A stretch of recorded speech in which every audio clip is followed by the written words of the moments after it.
Right, మనతో పాటు BRS నుంచి తుంగబాలు ఉన్నారు. ఒకసారి మాట్లాడే ప్రయత్నం చేద్దాం. అన్న, ఎట్లా చూస్తూ ఉన్నారు ఈరోజు కేటీఆర్ గారు బర్త్డే వదిలేసుకొని ఈ ధర్నా కార్యక్రమంలో పాల్గొనడం కావచ్చు, జెన్జీ బ్యాచ్కి ముఖ్యంగా వాళ్ళు అక్కడ కేంద్రంలో చేస్తూ ఉంటే దాదాపు 25 రోజుల నుంచి వాళ్ళు కనీసం ఏంటి అని చెప్పి కూడా దగ్గరికి వచ్చినటువంటి పరిస్థితులు లేవు. అలాంటిది ఈరోజు ఆయన బర్త్డే వదిలేసుకొని కూడా ఇక్కడికి రావడం, పాల్గొనడం ఎట్లా చూడొచ్చు అంత?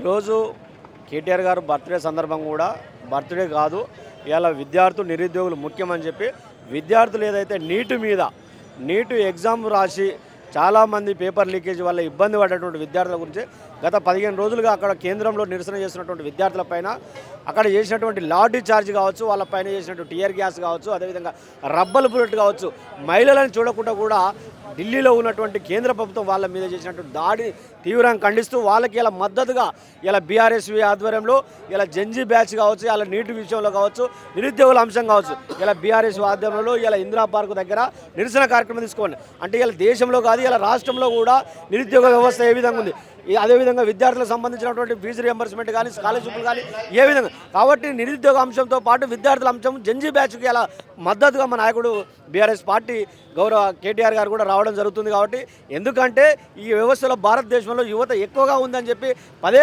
చెప్పేటువంటి భారతీయ జనతా పార్టీ ఇలా నీటి విషయంలో వాళ్ళు పెట్టినటువంటి ప్రధాన 3 డిమాండ్ల మీద ఇప్పటి వరకు కూడా వాళ్ళు చర్చలు చేయకుండా కనీసం వాళ్ళు పెట్టినటువంటి డిమాండ్ ఏంటంటే కేంద్రంలో ఉన్నటువంటి విద్యాశాఖ మంత్రిని రాజీనామా చేయాలని వాడు అల్లి కనీసం దాన్ని మీరు రాజీనామా చేయలేకపోతురా అంటే విద్యార్థులు ముఖ్యం కాదు, మీకు విద్యాశాఖ మంత్రి ముఖ్యమని చెప్పి ఇలా మరోసారి భారతీయ జనతా పార్టీ రుజువు చేసుకుంది. అంటే రాజీనామా చేస్తే సమస్య పోతుందా? రాజీనామా అనేది సొల్యూషన్ కాదని చెప్పి మాట్లాడుతూ ఉన్నారు. ఇప్పుడు రాజీనామా చేస్తే అంటే ఇప్పుడు ప్రధానంగా జరుగుతుంది ఏంది, చాలా సందర్భాలలో కూడా పేపర్ లీకేజ్లు జరిగినాయి.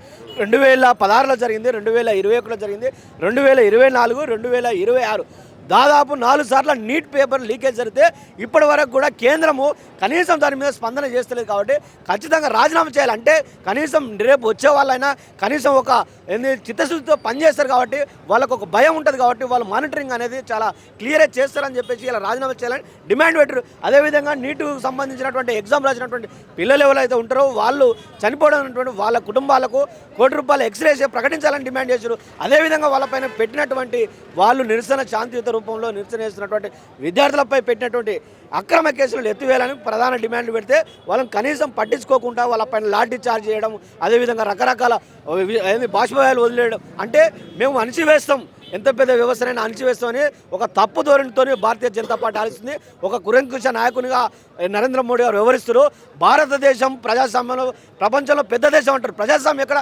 కనీసం విద్యార్థులు వాళ్ళ హక్కుల కోసం నిరసన చేసేటువంటి రైట్స్ లేవండి కేంద్రంలో.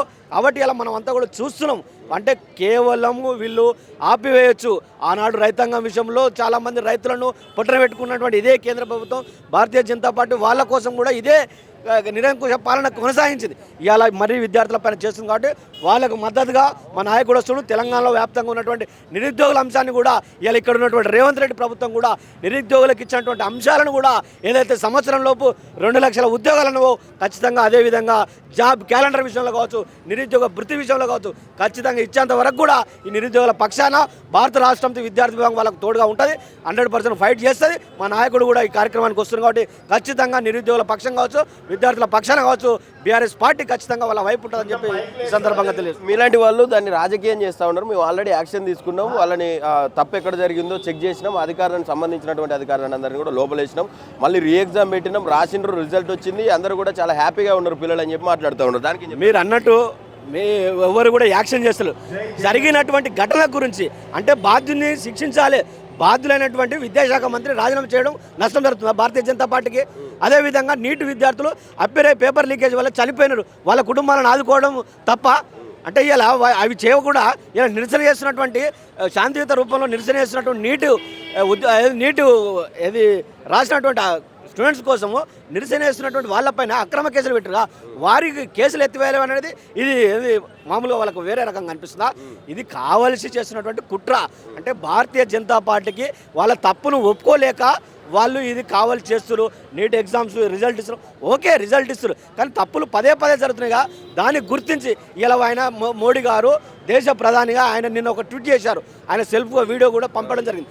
ఏమని చేశారు, మేము ఫాస్ట్ ట్రాక్ కోర్టు ఏర్పాటు చేస్తాం, శిక్షలను శిక్షిస్తాం, ఇలా అయినటువంటి ఎవరైతే ఉంటారో వాళ్ళని ఎవరైనా గుర్తిస్తాం, వాళ్ళని ఇమ్మీడియట్గా శిక్షిస్తామని చెప్పారు. దాని అంతా ఏంది పక్కదో పట్టిస్తారు, కాలయాపడి అయినాక ఫాస్ట్ ట్రాక్ ఇస్తారు కాదు. ముఖ్యంగా వాళ్ళు చేసినటువంటి విద్యాశాఖ మంత్రి ధర్మేంద్ర ప్రధాన్ గారు రాజీనామా చేయాలి. అదేవిధంగా నీట్కి సంబంధించినటువంటి పిల్లలు ఎవరైతే ఎగ్జామ్ రాసినాక పేపర్ లీక్ అయిందని వాళ్ళ ఆందోళన చనిపోయినటువంటి కుటుంబాలను ఆదుకోవాల్సిందే. అదేవిధంగా నిరసన చేస్తున్నటువంటి అక్కడ ఉన్నటువంటి వారిపైన అక్రమ కేసులు ఎత్తేసేంత వరకు కూడా ఆ పోరాటానికి మేము పూర్తి మద్దతు ఉంటుంది. ఖచ్చితంగా తెలంగాణలో ఉన్నటువంటి నిరుద్యోగ అంశం పైన కావచ్చు, యువత పైన కూడా ఖచ్చితంగా తెలంగాణలో ఉన్నటువంటి యావత్ యువత వైపు కూడా బీఆర్ఎస్ పార్టీ అండగా ఉంటుందని చెప్పి ఈ సందర్భంగా తెలియజేస్తున్నారు. ఎట్లా చూస్తూ ఉన్నారన్న ఢిల్లీలో జరుగుతూ ఉన్నటువంటి దమనకాండ అది అట్లనే చెప్పుకోవచ్చు. ఎందుకంటే లాఠీలకు మేకులు దించి కొడతా ఉన్నారు, ఆడోళ్ళని కూడా ఇష్టానుసారంగా ఎక్కడ పడితే అక్కడ కొట్టడం, టచ్ చేయడం ఇవన్నీ జరుగుతూ ఉన్నాయి. ఏం చెప్పాలనుకుంటున్నారు దీని గురించి? తప్పకుండా విద్యార్థులు న్యాయపరమైన ఏదైతే ఈ ఒక ఉద్యమం చేస్తున్నారో దాన్ని తప్పకుండా కేంద్ర ప్రభుత్వం మెడలు వంచాలి. కేంద్ర ప్రభుత్వం కూడా దిగొచ్చి ఏదైతే వాళ్ళు అడుగుతున్న కోరికలు, న్యాయపరమైన కోరికలను దాన్ని నెరవేర్చాలి. విద్యార్థులు ఏదైనా అడిగితే దానికి ప్రభుత్వం బాధ్యతాయుతంగా ప్రవర్తించాలి. కానీ ఇట్లా విద్యార్థులను ఉగ్రవాదుల్లాగా చంపడం అనేది, లేదా వాళ్ళని ఒక అసలు దమనకాండ కాదు. ఆ రక్తాలు ఉడుతుంటే చూస్తుంటే మాకు మా తెలంగాణ ఉద్యమం గుర్తొస్తుంది. కాబట్టి తప్పకుండా బరాబర్ విద్యార్థులకు న్యాయం జరిగే వరకు బీఆర్ఎస్ పార్టీ బాసటగా నిలుస్తుంది. వాళ్ళకి న్యాయం జరగాలని మళ్ళీ ఒకసారి కోరుకుంటున్నాం. అది నిజమైనది కాదు ఆ ఉద్యమం అని చెప్పి మాట్లాడుతూ ఉన్నారు. దాని వెనుక ఏదో రాజకీయ శక్తులుండి నడిపిస్తున్నాయని అంటున్నారు.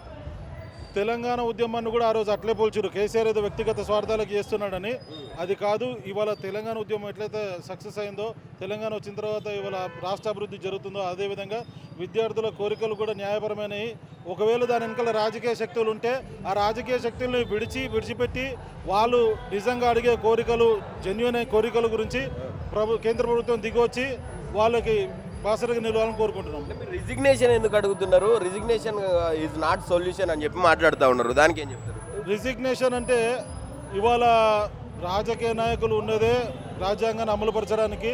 నీట్ ఈ పేపర్ లీక్ అవ్వడం చాలా దురదృష్టకరం. వేలాది మంది, లక్షలాది మంది పిల్లల విద్యార్థుల భవిష్యత్తు. కాబట్టి దాన్ని ఒక నైతిక బాధ్యత వహించి తనను రిజైన్ చేయాలని మేము కూడా కోరుకుంటున్నాం. ఏం చెప్పాలనుకుంటున్నారు? ఓవరాల్గా అమిత్ షా కావచ్చు, అక్కడ ఉన్నటువంటి ధర్మేంద్ర ప్రధాన్ ఎవరైతే ఉన్నారో ఆయనే డైరెక్ట్ ఒక స్టేట్మెంట్ పాస్ చేస్తారు, వీళ్ళంతా కూడా అసలు ఇండియన్స్ కాదని చెప్పి. అంటే ఇట్లాంటి మాటలను ఎట్లా చూడొచ్చు మనం? అంటే ఏ ఉద్యమంలో అయినా కొన్ని ప్రభుత్వ వ్యతిరేక శక్తులు కావచ్చు, కొన్ని తీవ్రవాదులు కావచ్చు పాల్గొనొచ్చు. కానీ దాని న్యాయపరమైన కోరికలు ఉన్నాయి. డెఫినెట్గా విద్యార్థులు కావాలనుకుంటే ఒక జీరోని హీరోని చేస్తారు, హీరోని జీరోని చేస్తారు. అంటే ఏమీ లేని ఒక పార్టీని ఇవాళ ప్రభుత్వం తీసుకురావాలన్నా పడగొట్టాలన్న విద్యార్థులతోనే సాధ్యం. కాబట్టి విద్యార్థులు న్యాయపరమైన కోరికలు మళ్ళొకసారి కేంద్ర ప్రభుత్వం పరిశీలించాలని, తీర్చాలని కోరుకుంటున్నాం. ఇప్పటికే నరేంద్ర మోడీ గారు స్పందించారు. ట్వీట్ ద్వారా కావచ్చు, ఆయన ఒక సెల్ఫీ వీడియో చేసి కూడా పంపించినటువంటి సందర్భం. దీని మీద ఒక కమిటీని ఏర్పాటు చేసినా చాలా తొందరగా పరిశీలించాలి, దీన్ని ఏంది అనేది మొత్తం షార్ట్అవుట్ చేసే ప్రయత్నం చేస్తున్నాం మేము అని చెప్పి మాట్లాడతాం. ఏం చెప్తారు దానికి? ఈ సోషల్ మీడియా ద్వారా ప్రధానమంత్రి అయిన నరేంద్ర మోడీ గారికి సోషల్ మీడియానే కనబడుతుంది తప్పితే విద్యార్థులు వాళ్ళ బాగోగులు కనబడతలేవు. సోషల్ మీడియా ద్వారా కాదు, సరైన చర్చలు జరిపి పూర్తి స్థాయిలో విచారణ జరిపి బాధ్యులైన వాళ్ళని డెఫినెట్గా బర్తరఫ్ చేయాలని కోరుకుంటున్నాం. అంటే అంతా అయిపోయినాక బీఆర్ఎస్ ప్రభుత్వం అంటే బీఆర్ఎస్ పార్టీ దీన్ని రాజకీయంగా వాడుకోవడం కోసం ఈరోజు ధర్నా పెడుతుంది అని చెప్పి కాంగ్రెస్ వాళ్ళు కావచ్చు, బీజేపీ వాళ్ళు కావచ్చు అంటూ ఉన్నారు. దీన్ని ఎట్లా చూడు? హైడ్రా నుంచి మొదలు పెడితే ఇక్కడ ఏ సమస్య వచ్చినా బీఆర్ఎస్ పార్టీ ముందుంటుంది. డెఫినెట్గా తెలంగాణ ఉద్యమంలో విద్యార్థులు ఒక ప్రధాన భూమిక పోషించారు. కాబట్టి ఇవాళ రాష్ట్రంలోనే కేంద్రంలోనే విద్యార్థులు చేసే ప్రతి పోరాటానికి బీఆర్ఎస్ పార్టీ మా వర్కింగ్ ప్రెసిడెంట్ కేటీఆర్ గారు బాసటగా నిల్చుంటారు.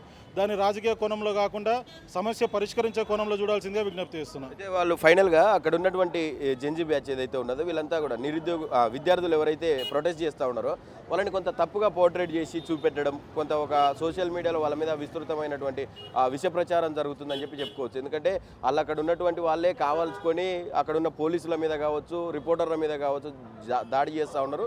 దానికి తర్వాతనే వీళ్ళందరూ లాఠీచార్జ్ చేయడం జరిగిందని చెప్పి మాట్లాడుతూ ఉన్నారు. దీన్ని ఎట్లా చూడొచ్చనా? ఇవాళ చిత్రీకరించాలంటే 1000 మంది ఒకటి చెప్పి ఒకరు తప్పు చెప్తే ఆ తప్పునే 10 సార్లు చూపించి తప్పుగా చిత్రీకరించే అవకాశాలు ఉన్నాయి కాబట్టి ఆ కోణంలో చూడకుండా సమస్య పరిష్కరించే కోణంలో చూడాలి. ఇంతమంది విద్యార్థులు రోడ్డు మీదకి వచ్చి వాళ్ళకి ఇంతమంది బాసరగా నిలిచారంటే తప్పకుండా ఎక్కడో ఒక లోపం ఉంది. అది సరిదిద్దుకునే అవకాశం కేంద్ర ప్రభుత్వానికి ఉంది కాబట్టి అది సరిదిద్దుకోవాలి మళ్ళొకసారి హెచ్చరిస్తున్నాం.